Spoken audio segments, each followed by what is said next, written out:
শেখ মুজিবুর রহমান সহ জাতীয় নেতৃবৃন্দের প্রতি শ্রদ্ধা নিবেদন করছি। জিয়া খুনি, খালেদা জিয়া খুনি, তারেক জিয়া খুনি। দুই দলের শীর্ষ দুজন নেত্রীর বিভিন্ন সময় বিভিন্ন গণমাধ্যমে দেয়া বক্তব্য শুনলে দুজনের ব্যক্তিত্ব পানির মতো পরিষ্কার হয়ে উঠবে। আমরা নির্বাচন চাই এবং নির্বাচনে অংশগ্রহণ করতে চাই, কিন্তু সেই নির্বাচনটা হতে হবে নিরপেক্ষ সরকারের অধীনে। যাদের ইচ্ছা নির্বাচন করবে, আর নির্বাচন করার মতো শক্তি যদি কারো না থাকে তারা হয়তো করবে না। প্রধানমন্ত্রীর মতো রাষ্ট্রের সর্বোচ্চ পদে থেকেও বিভিন্ন সময় তার বক্তব্য শুনলে মনে হয় দীর্ঘ সময় তিনি নিষিদ্ধ পল্লীতে সময় কাটিয়েছেন। আপনার দিল মে जो प्यार है ওই प्यार लेके पाकिस्तान में जाइए। তুমি খালেদা জিয়া রহমানের সাথে অন্তত 2 মাস 1 মাস পর পরই আমাদের বাসায় যে বসে থাকতা, চেয়ার পেতেও বসতা না, ওই লবিতে মোড়া ছিল, মোড়া পেতে বসতা। তবে এটাও ঠিক যে এদের জন্ম তো বাংলাদেশে না, না জিয়ার জন্ম বাংলাদেশে, না খালেদা জিয়ার জন্ম বাংলাদেশে, কারো জন্মই না। তাদেরকে কি করা উচিত? পদ্মা সেতুতে নিয়ে যে ওখান থেকে পদ্মা নদীতে টুস করে ফেলে দেওয়া উচিত। যেমন কুকুর তেমন মুগুর, না হলে সোজা হয় না। বিএনপি যদি বেশি বাড়াবাড়ি করলে আবার জেলে পাঠিয়ে দেবো, কোনো চিন্তা নেই। অন্যদিকে স্বামী সন্তান, স্বামীর স্মৃতি বিজড়িত ঘরবাড়ি হারিয়েও কখনো কোনো ধরনের কুরুচিপূর্ণ বক্তব্য আজও পর্যন্ত খালেদা জিয়ার মুখ থেকে বের হয়নি। কার কাছে আমি বিচার চাইব?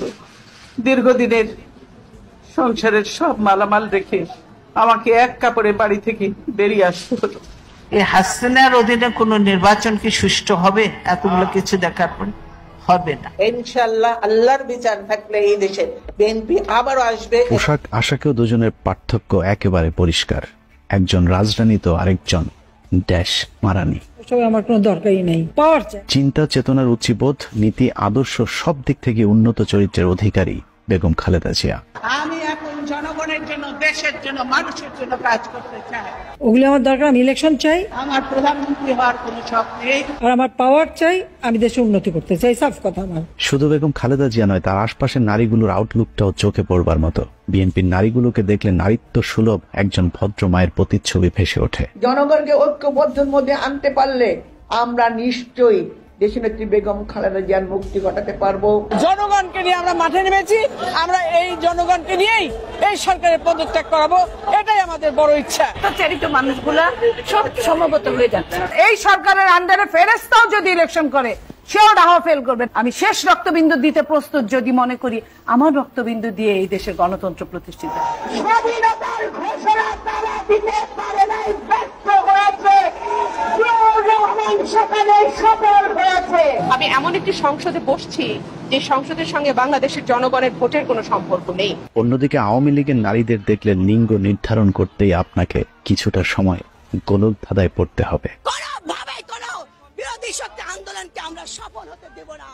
আমরা নেত্রীর হাতকে শক্তিশালী করব। আমরা যখন 10টা ভাইয়ের সাথে কাজ করতে যাই, তখন আমাদের শরীরে যখন গ্যাসা লাগে, তখন আমরা মনে করি যে ভাই রাজনীতিক ভাই গ্যাসা দিয়েছে। রাজনীতিতে নামতে হলে ডোন্ট মাইন্ড, ফ্রিলি বলতেছি, কাপড় খুলিয়ে নামতে হয়। আওয়ামী লীগের মন্ত্রী এমপিদের সাপ্লায়ার পাপিয়া তার বিভিন্ন অপকর্মের জন্য এখন জেলে আছেন, কিন্তু সেখানে গিয়েও তার আলাদা এক সাম্রাজ্য তৈরি করেছেন তিনি। মাত্র 4 বছরেই কারাগারেও যেন তিনি পেতে বসেছেন নিজের সাম্রাজ্য।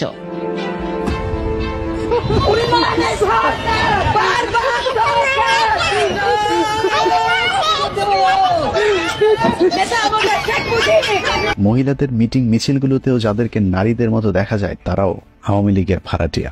একবেলা খাবার কিংবা 500 টাকার জন্য তারা আওয়ামী লীগের এসব জনসভাগুলোতে যোগদান করে থাকেন।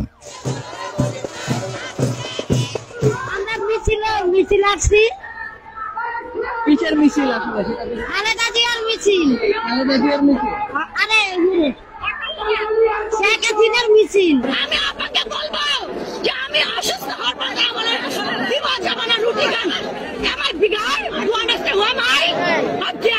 জিনিসপত্রের দাম বেশি, ঠিক আছে, কিন্তু আমরা টেরই পাই না জিনিসপত্রের দাম এত বেশি। আপনারা কি আওয়ামী লীগ করেন, কি শ্রমিক লীগ করেন, কি ছাত্রলীগ করেন, কি যুবলীগ করেন?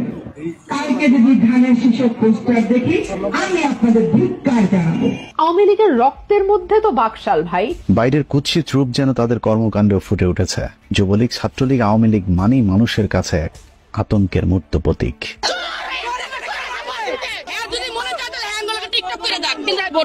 আমরা ওনাকে আমাদের এলাকা ঢুকতে দিব না। আমরা আরাফাত বাইরে চাই, আমরা কেউ চাই না। আমরা যুব মহিলা লীগ মাঠে ছিলাম, মাঠে আছি, মাঠে থাকবো ইনশাল্লাহ। আমাদের মাননীয় প্রধানমন্ত্রী